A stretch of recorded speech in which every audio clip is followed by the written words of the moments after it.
Hey guys, Zero here. Final video for the Love Letter Saga. Finally caught up with the blog. This video is going to be covering Ren, a former voice actor from the Love Letter project. And so let's just jump right into it here. I do apologize for clogging up your sub box and just interacting with someone in the comments. Whoever you, I'm sorry. This is one last one, okay? I'm sorry. You just bear with me. We have former Love Letter voice actor Ren issue a statement about their experiences. Whoo! Let's get into it. Last one, so that I'm caught up. I will try to keep up with this as well, but then tomorrow I'm gonna actually get to the regular stuff that I wanted to do before I actually, jumped on in covering this. So back to the whole weeb anime news, whatever sort of stuff that I was trying to do before this came up. So Ren introduced themselves as Ren. They were a VA for Love Letter My True Feelings. So they also want to say here that they prefaced the statement by they do not want to slander anyone. They just want to put their take on things and accusations and their personal experience on the team. She's broken up into 5 different sections here. Why she left, the sexual harassment and uncomfortability within the team, favoritism and poor management, my experience with specific members of the team, and then where they are now. So the very first section here, you can of course read this for yourself. They left the team due to the drama and inciting incidents that piled on while she was also threatened as well, which is definitely a scary thing, and felt unsafe being associated with the project. Now, as I understand it, while they were interviewed by some YouTuber, that was asking about what was happening inside the project, because they were on the inside and they were someone who they were able to talk to. I do wonder who that is.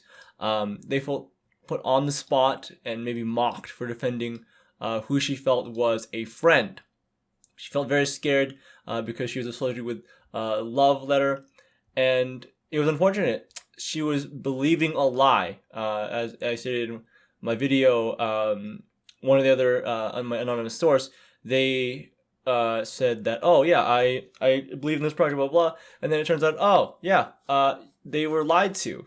John was lied to. So it's very unfortunate that this happened, and this is a very similar case we have here with Ren. And one thing they were kind of fortunate for was that when APS was doxxed. Now, it's unfortunate that he was doxxed, so they were doxxed. They felt some relief because attention was taken away from them. Now, of course, it's unfortunate that APS was doxxed, but they did feel relief, and I guess I can kind of relate to that in a way. So, next statement, part of the statement, she talks about sexual harassment and uncomfortability, and this doesn't, of course, include Zayd, being a very important figure that everyone has mentioned, who has made a lot of people uncomfortable.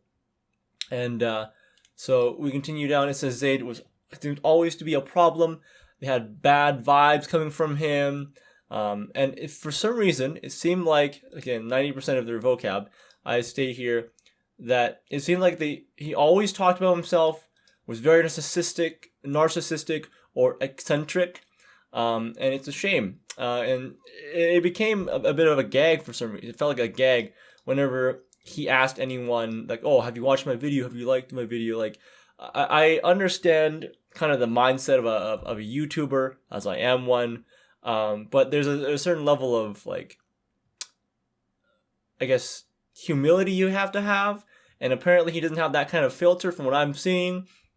And so when telling the team she had been cheated on in the past, which was something that Zayd mentioned, that he was talking to someone that was cheated on.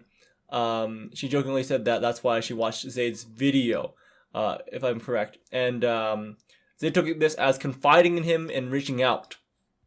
Now, one thing that she wanted to emphasize in this bold text right here is that when a woman is telling you something vulnerable, it's not an invitation of any kind of sort, especially when that statement that she made was offhand. I can actually vouch for that too, even if someone in general, doesn't have to be even a woman, right? If someone tells you something, they just need to express that and it's not an invitation for friendship or anything like that. They just needed someone to hear, right? So it makes total sense in that case that she wanted to say that. I definitely agree with what she said, and very angry that Zayd revealed something so personal in his statement without their permission. So it's a shame. And then it felt like a very unprofessional work environment, especially with the comments that were inappropriate being made. And there's extensive bold text here, just expressing how angry she is about the actions that Zayd has made. And so I can definitely agree with that. You can take your time to read that. And mentions that there was the vote to kick Zayd, and was secretly working on the project. She's very angry at that too. Again, it's just like John. John told me that they were not a part of the team, and I'm feeling that John also felt very betrayed when they learned that Zayd was still working in the team. It's upsetting, I'm sure. So there's same sentiments there. And now they do mention a little bit about what was it, the Samonko comment about the pussy pass, and that was definitely inappropriate, and they were surprised that this individual stayed on the team while like making an inappropriate content, while Beat and Standpie and V were removed the team for completely different reasons, and they were allowed on the team despite a background check. So it's very angry, and I definitely understand Ren's stance on this kind of thing. And then we'll move on next to about favoritism or poor management, or maybe unfavoritism in some cases. In here they detail the voice act, like the first kind of voice acting auditions that went poorly, and why they went poorly. She didn't get a call back for roles or anything due to apparent questionable mic quality. Even though B was using the same mic, and the mic was possibly slightly better than others that were in the group, and she was very clearly angry about that. She felt ignored. She listened to her own recording multiple times and could not find anything wrong. So when she reached out to Outset to listen to a different recording she was actually able to get it back into the callback, but she felt a little bit guilty because she got in through a bit of a roundabout way.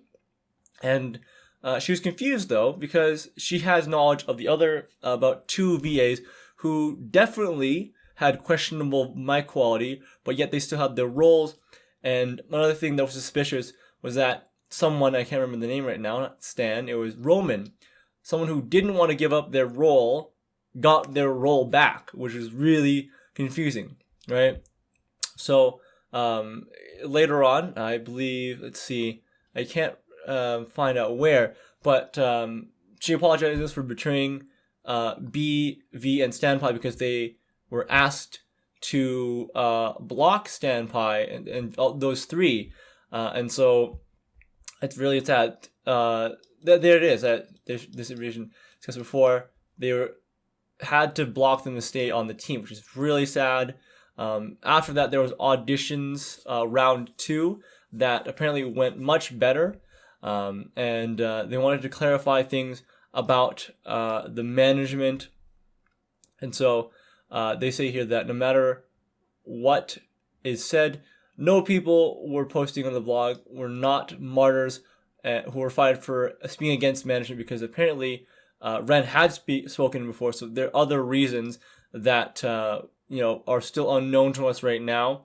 But some say it's just because they had knowledge of things or leaked things. Again, I don't know. I can't say for sure at this point. With this saying right here, I'm very unsure at this moment. But in the end, they do agree that management was bad, but not the people. So that's a great thing to hear, a sentiment that. And the last kind of thing that they wanted to talk about that is that they felt expendable and a commodity. And this is seemingly a sentiment that the artist shared when they announced that the new Bo-kun, Setsu-kun design. So it's really sad that no one felt valued and felt like they were replaceable. And it's really unfortunate to hear that from Ren. from someone who seems very passionate about the project. And this is the fourth statement here, fourth section. Sorry. So speaking about certain individuals in particular. So first off, they're talking about Dr. Apius. They felt like they were a good person, but they need improvement in areas of leadership, professionalism, and communication. Now, the experience thing obviously comes through time, but with the other three kind of rely on that. The experience in being a leader, experience in professionalism, experience in communication. You got to do better with that. That's what Ren is saying here.